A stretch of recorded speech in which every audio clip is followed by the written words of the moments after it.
สบายดีนี่เป็นคู่มือหรือว่าเป็นวิดีโอแนะนำเนาะเกี่ยวกับการใช้งานแอปของพนักงานเสิร์ฟซึ่งแอปนี้เป็นหนึ่งในแอปที่ทำงานร่วมกับระบบร้านอาหารหรือว่าเป็นระบบบริหารจัดการร้านอาหารเนาะที่พัฒนาโดยทีมงาน MP ลาวเนาะโอเคเนาะก่อนอื่นเมื่อกาเฮาก็เลือกเนาะเลือกผู้ใช้งานก่อนเนาะเลือกผู้ใช้งานตัวอย่างว่าเฮาจะเข้าใช้งานใน user ที่ชื่อว่า waiter นี่เนาะครับป้อนรหัสเข้าไปเนาะซึ่งรหัสเดี๋ยวนี้ให้ไปก็คือ4ตัวเนาะล็อกอินเข้าไปหลังจากล็อกอินเข้าไปแล้วก็จะเห็นเบอร์โต๊ะทั้งหมดที่มีอยู่ประมาณอยู่30เนาะ30โต๊ะเนาะโอเคเราจะเห็นว่า4โต๊ะมันแตกต่างกันเนาะ4โต๊ะแตกต่างกันนั่นก็คือเห็นสีอ่อนๆนี่ก็คือเป็นโต๊ะที่ว่ามีแขกอยู่เนาะแขกอยู่แล้วก็แขกสั่งเนาะแขกสั่งอาหารหรือสั่งเครื่องดื่มไปแล้วเนาะวันนี้เราจะมาลองสั่งอาหารในโต๊ะเบอร์ที23เนาะที23จากนั้นเราก็ไปเลือกเมนูอาหารเนาะจะลองสั่งข้าวผัดเบิ่งเนาะเอาข้าวผัดกุ้งมากินเบิ่งเนาะจับ2 จานเนาะโอเคแล้วก็กดออเดอร์นาวหลังจากนั้นมันก็จะไปโซอยู่ในแอปของห้องครัวเนาะแอปเนาะนี่เนาะแอปห้องครัวก็จะรายงานแบบนี้ขึ้นมาเนาะที่เห็นสีเขียวเนาะสีเขียวเนี่ยอาหารที่เห็นแล้วเนาะที่ว่ายังบ่มีสีอย่างนี้ก็หมายความว่าน้องพันได้เห็นอย่างรอทานวันนี้ห้องครัวลองกดเนาะห้องครัวลองกดเธอทำอิฐเนาะ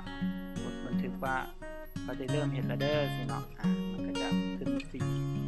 เหลืองๆนิดนึงเนาะสถานะก็จะบอกว่ากำลังดำเนินการเนาะจากนั้นเนาะอยู่ในแอปก็จะลองเข้าไปเบิ่งอยู่ในแอปมันก็จะบอกว่าหายไปแล้วเนาะคือยังอยู่1รายการเนาะ1รายการ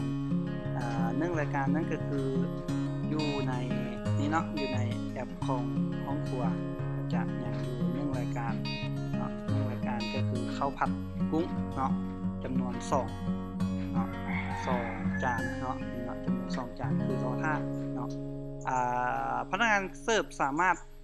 กดยกเลิกได้เนาะในกรณีที่ว่าลูกค้าบ่เอาเนาะก็กดยกเลิกได้หรือออกไปเนาะ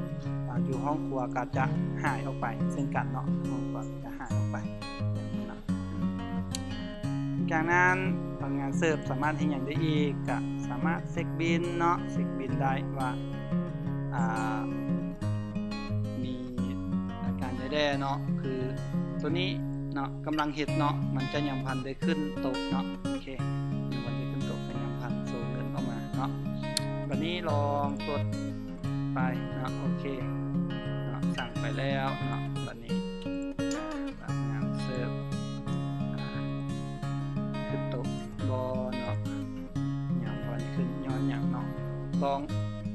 อยู่เคาน์เตอร์เนาะอยู่เคาน์เตอร์เป็นคนกดส่งว่าได้เสิร์ฟอาหารขึ้นโต๊ะแล้วเนาะแล้วก็มันก็จะลงบิลให้เนาะโอเคเนาะบัดนี้ก็ตัวนี้ก็เช็คบิลเนาะเช็คบิลจะบอกว่ารวมเงินมีอากรมีอะไรเนาะบัดนี้ลองสั่งเครื่องดื่มเนาะสั่งเครื่องดื่มสั่งเบียร์เรามากินจาก2 แก้วเบิ่งเนาะโอเคเนาะ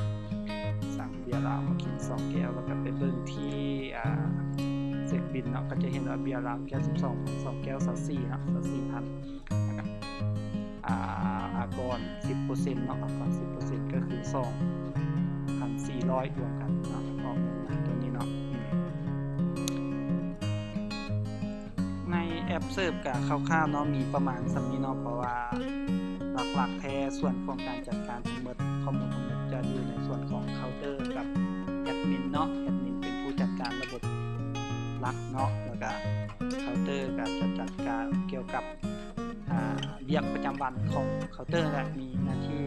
รับเงินปิดโต๊ะอันใดต่างๆตรงนั้นเนาะส่วนห้องครัวเนาะก็จะมีหน้าที่เฮ็ดอาหารเนาะเฮ็ดอาหารกดบอกสถานะให้กับเคาน์เตอร์และเสิร์ฟว่าอาหารตัวใดเฮ็ดแล้วหรือยังเนาะ